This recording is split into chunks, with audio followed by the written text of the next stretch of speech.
Hello everyone, my name, or I go by Miss Evercute, and usually on my channel I'm all dolled up, I have makeup on. Please disregard my look right now. The reason why I'm like this is because I'm currently in a situation where I decided, let me share my story with others. So if there's anybody out there that has the same story and wants to follow my story, they'd have the opportunity to. So like I said, usually I go by Miss Evercute, and I am 40 years old. I have 3 children. I'm currently pregnant. And I am currently here at the hospital. And I was sitting here thinking to myself, let me vlog about my story, my circumstance, and how it started. I'm going to talk about incompetent cervix, something I've never encountered before. I have 3 other kids, 19, 9, and I just had a baby. He is now going to be 1 this month, which is May 15th. And I thought to myself, let me really talk about this, because you know what? It was eye-opener for me. I feel like I wasn't educated. I didn't know. In the perfect world, we feel like, oh, we're going to have a perfect pregnancy and have all the cute clothes and all that good stuff, and we don't realize that things can quickly, change and become something that we don't expect. So, try to make this as short and sweet as possible. There might be people coming in and out. So, my story started at 19 weeks. So, to be honest with you, when my pregnancy started, it was a shock to me. I found out in December, literally December 30th. I found I was pregnant. I was shocked, but I was still happy because children are a blessing. And my fiance was also very happy, and we were like, okay, maybe this is what it was meant to be. That's fine. So as it went along, I noticed a lot of things started happening. So for example, I started bleeding a lot. Now, I know I have a history of past fibroids.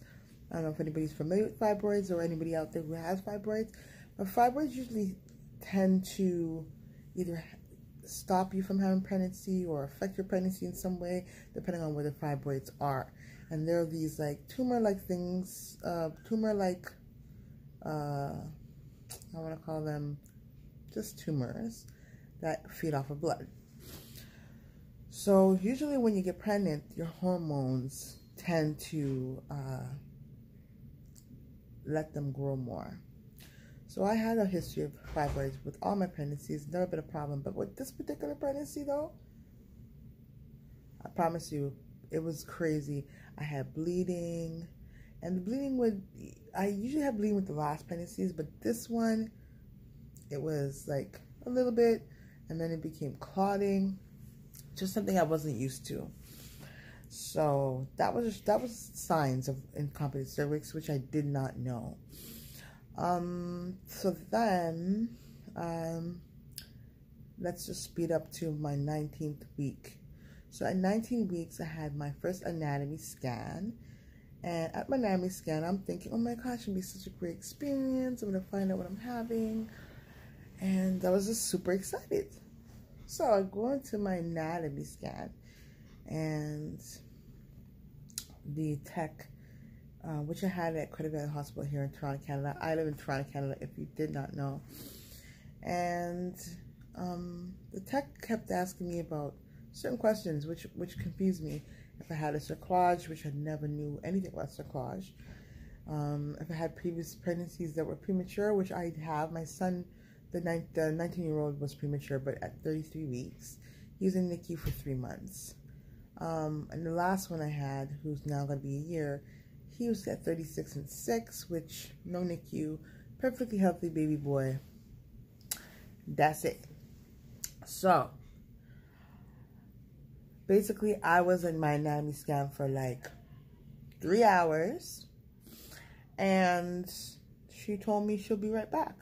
She needs to go over the, the pictures with her, with the technologist, I guess. The other person, the supervisor, I think it was. Something along those lines. Don't quote me. So anywho, so after 3 hours, the doctor came in, told me that my cervix is short. It was 1 centimeter left, and I needed to get a cerclage, which I wasn't familiar with, which is a stitch to keep the baby in. So that same day, I went and got the stitch. I was fine. They said it was successful. I went home. I was supposed to be on bed rest. Now, having 3 kids, it's very hard to be on anything called bed rest.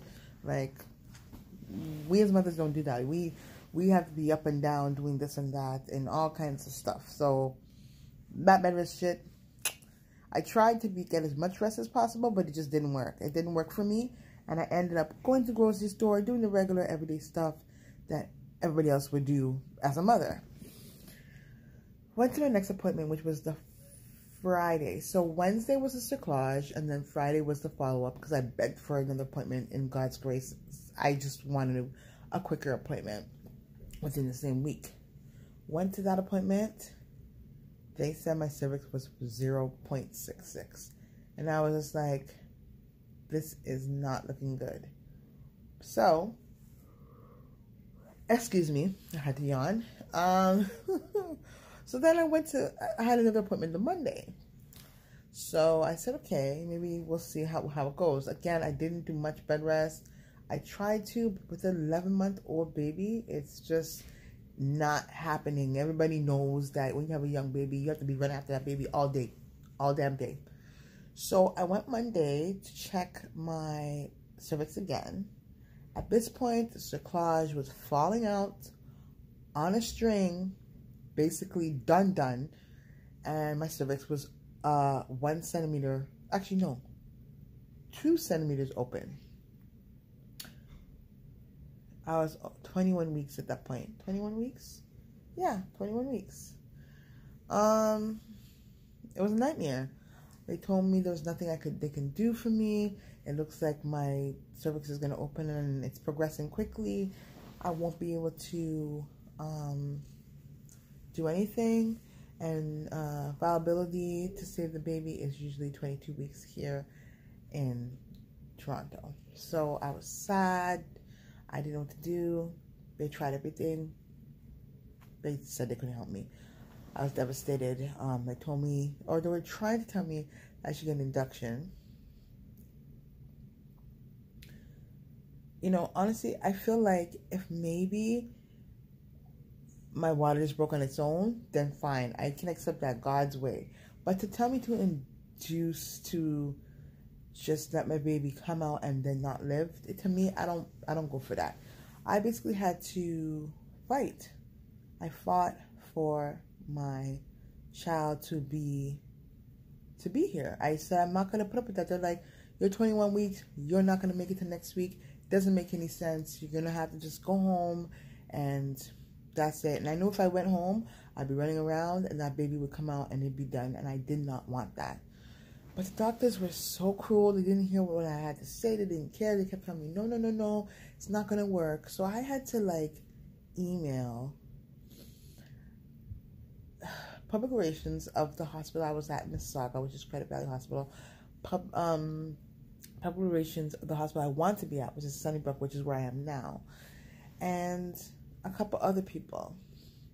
Because the doctors at Credit Valley were like, you're not going to make it. It's not going to work. And they also said, oh, we called Sunnybrook for you. They're not going to accept you. You are not at the viability stage. Which, to me, I feel like, you know what?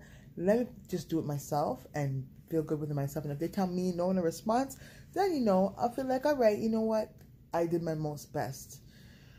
So I emailed them like at 3 in the morning, and I tagged a couple of news media. It's just because I felt like my voice wasn't being heard. I wanted to fight for my baby boy. I'm having a boy.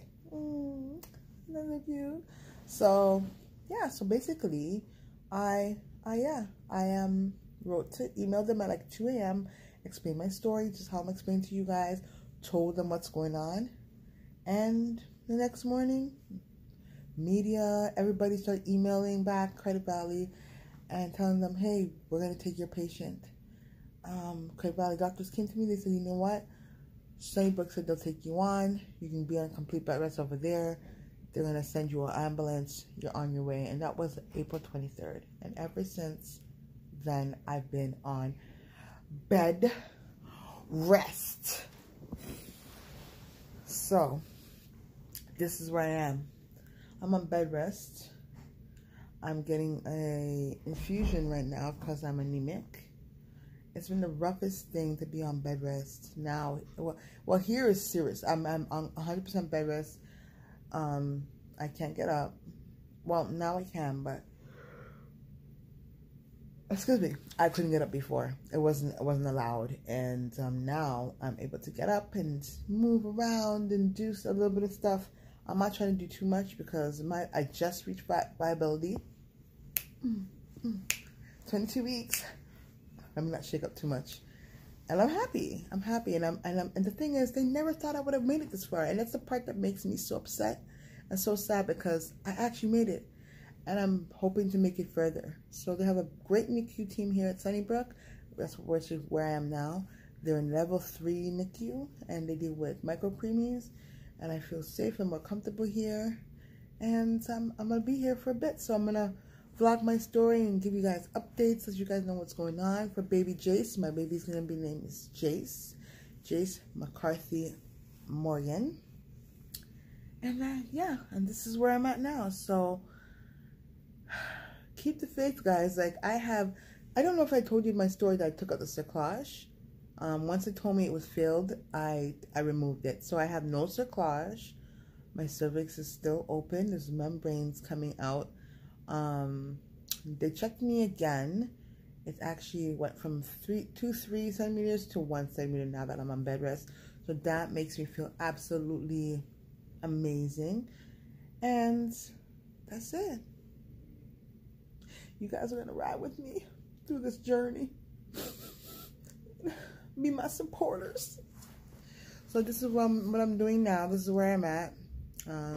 I'll be here until baby comes. I'm pushing for about, honestly, in my heart, I'm pushing for 28 weeks. That is my 30 weeks. June 25th would be 30 weeks. I put that in my calendar. That's what my goal is. I'm hoping to reach there if I don't reach 40 weeks, which I never reach 40 weeks. So that's why, based on my history, they're kind of like, okay, you had a history of preemie, so we're not too sure. So that's what it is. So I'm going to keep you guys updated. Let you know, keep hope alive and be positive. For me, it's very hard. I have to be doing some Facebook groups to keep myself, with people who can relate. And I thought that there's probably somebody out there who doesn't know what cerclage is going through incompetent cervix. It doesn't mean it's the end of the world. It does mean that you can fight, be in 100% bed rest, and still, make it. So I hope I give somebody hope. And you can continue to watch my story. I will continue to post. You can subscribe. Press the subscribe button at the corner there to get your updates, and press the notification bell as well to get some updates to know when I'm posting my updates. I'm gonna probably update when there's huge things going on with me and changes and stuff like that. So that's my story, guys. Incompetent cervix.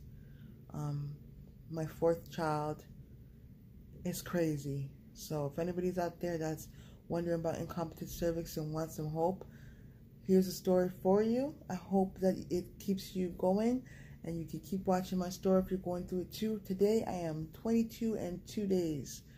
So I'll keep you posted. Don't mind the look here. This is not my everyday look. I'm a makeup artist. I usually glammed up and hair is usually done, but girl, I'm focused on this baby right now. And I've only gained 2 pounds this whole pregnancy, but that's another story I will vlog about another time. So stay positive. You can manifest anything, and keep in touch. And I'll update you when I get more information. Alright, guys? Love you. Peace.